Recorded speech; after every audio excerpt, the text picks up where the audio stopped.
Tammy at All About Living, and we're in the kitchen again. It's dinner time, and we're gonna have a simple supper. We're just gonna have what's called a Arthur Treachers chicken sandwich. It's my husband used to work at Arthur Treachers when he was a kid, and we just kind of remade the sandwich, and so we're gonna get started. Let's go look at our ingredients. Okay, and part of the sandwich is coleslaw. So we're gonna need to make that coleslaw first. Okay, for the coleslaw, you're gonna need some cabbage.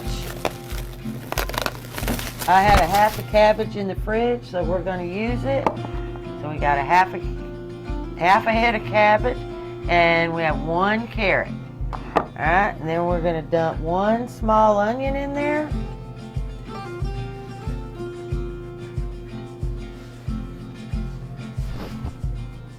Alright, now the rest of your ingredients, you're going to need about a cup of mayonnaise.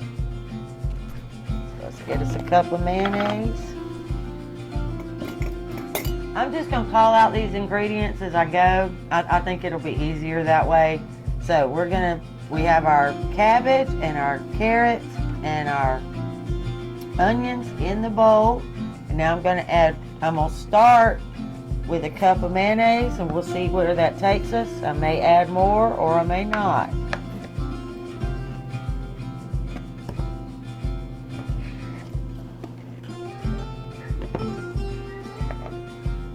Okay, so we got our cup of mayonnaise.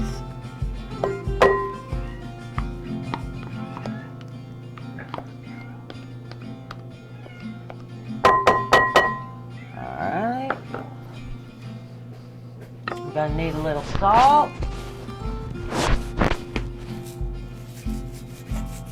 I'd say maybe a half a teaspoon.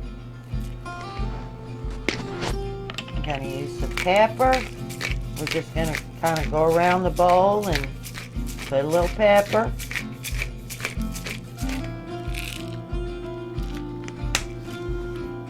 We're gonna put about a half a cup of sugar. Yep. We're gonna put about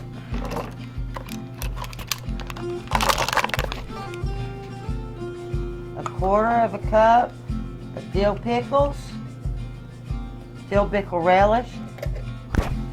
And then you're not gonna believe me, but I promise you, it was an accident probably 15 years ago, but I accidentally put balsamic vinegar in my coleslaw, and I thought I ruined it.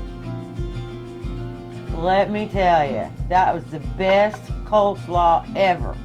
So I have been using the balsamic vinegar in my coleslaw probably for the last 15 years. You know, everybody loves it. It makes the funniest, weirdest colored coleslaw, but it is so good. Alright, and I don't really measure either. I just kind of go like that. Whoops. I don't always do that, but okay. Then we're just going to mix that up and see how it incorporates. I may need some more mayonnaise, or I might not. And all these,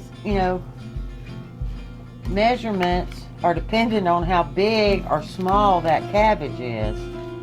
I'm only using half of a large cabbage because I already had it in the fridge and I need to use it. So,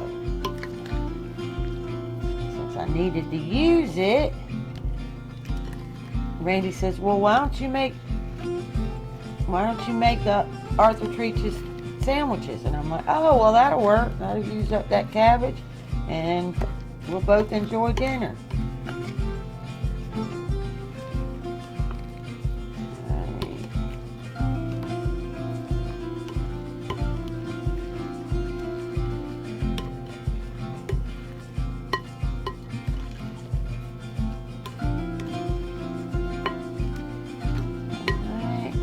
Oh, coleslaw is always always better the second day or after a few hours in the fridge. But it's dinner time, so we're gonna go with it. But tomorrow, it'll be really good. And I don't need any more mayonnaise. That worked out just fine. And this is ready to go.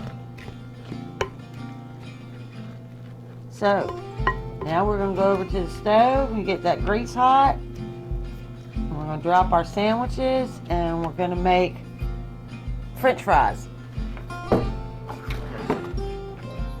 Alright, we're going to get this started. We're going to put it on high because we're going to fry. So we need hot grease. And y'all know, if you've watched any of my videos, I use lard. Not vegetable oil, not corn oil, none of it. I use lard. Okay, well, you're going to need a chicken patty. And of course, you know, obviously, there is no Arthur Treachers anymore. But just a little fried chicken patty that you buy in a bag at Walmart or somewhere. These happen to be Tyson chicken patties. And Randy really likes these for lunch sometimes because it's quick and I can just drop them in the grease and cook them, make him a sandwich, and he's done. And so I buy the big bag. It's like 3 and something pounds for like $13. But for the two of us, that's like 2 months worth of chicken patties. You know, it just depends on how many's in your family and how many they'll eat at a time. And we're going to make French fries. So we're just going to cut these. And Arthur Treachers didn't make like regular, you know, cut, slice, and dice. They just cut them long ways into rounds like that. So that's what we're going to do. We're just going to cut those. And these are really small potatoes. But they're all I got left. So that's what we're using. It's all about using what you got. Let's get this. And how many French fries is up to you. How many ever, you know, you need to make at any given time. There's just, you know, there's just the two of us, and 3 little potatoes should be plenty. And we like the skin on, so I don't take it off. But if you don't like the skin on your French fries, you know, you're welcome to take them off. Or you can just, sometimes I'll just open a bag of potato chips. Or potato fries, sorry.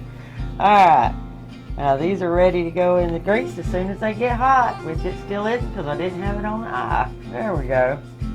Okay, I think my grease is hot enough, but I'm not positive, so what I'm going to do is I'm just going to take one of these little I'm going to take one of these little potatoes and drop it in. And it's bubbling, so the grease is hot enough. Just going to drop those in there. I don't want them sticking together, so I'll kind of put them in one at a time. Being careful, it's hot. Nothing like grease burns. There we go. That's about all that I can put in there, so we're just going to let those fry up, turn brown. They'll be ready. I got lots of good bubbles. It's frying up. They're going to be pretty golden brown. Okay. No, they're not really ready to flip, but I like playing with them. So now that one's getting closer. See how it's bubbling in the middle? Well, you can't see it now. It quit bubbling, but yep. That's what we're looking for. Potatoes are done, and we're going to get them out, and we're going to lay them out so we can get them salted. We're going to get them salted while they're still wet, so that salt will stick. And then we're going to put in another load. I'm going to sprinkle that salt on them. And there we go. Next load going in. Be another minute or 2. Or 3 or 4. My second batch is done. We're gonna get them pulled out.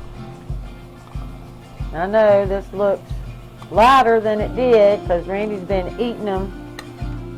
I got those salted. Alright, now we're gonna put our chicken patties in there.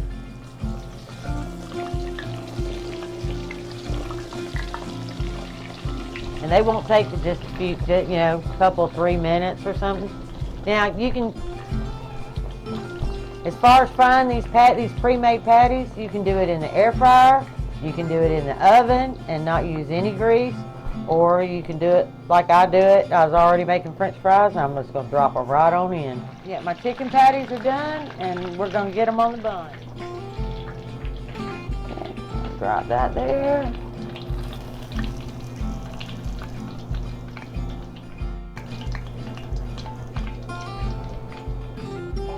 That one. We're going to start putting them together now. Get you a good scoop of your coleslaw. And for barbecue sauce, this is Randy's barbecue sauce recipe that we showed you the other night. And we're going to use that. And if you need to do a search, you can look on the channel and it should come right up. But this is a really, really good barbecue sauce. If you don't have it, your favorite will do. But we'd like for you to check out ours. We're kind of proud of it. Just like that. Not pretty already? Be proud to serve that. Okay, we're going to put this together. Get that. We're going to get that top. Look at that. Okay. We're going to get that second one on there. Get that top. And we're going to get us some fries. And Randy gets the most. He's the hostess with the mostest. And he's a big boy. And there you have it. Okay, I really hope you guys enjoyed this, and I really hope you try it. It's an easy 30-minute meal. Your kids will like it. You'll like it. Your neighbors will like it. It's just a real easy end of the night, end of the day, kind of meal. And if y'all liked anything you saw, come back and see me. I'll have something else cooking tomorrow. Bye.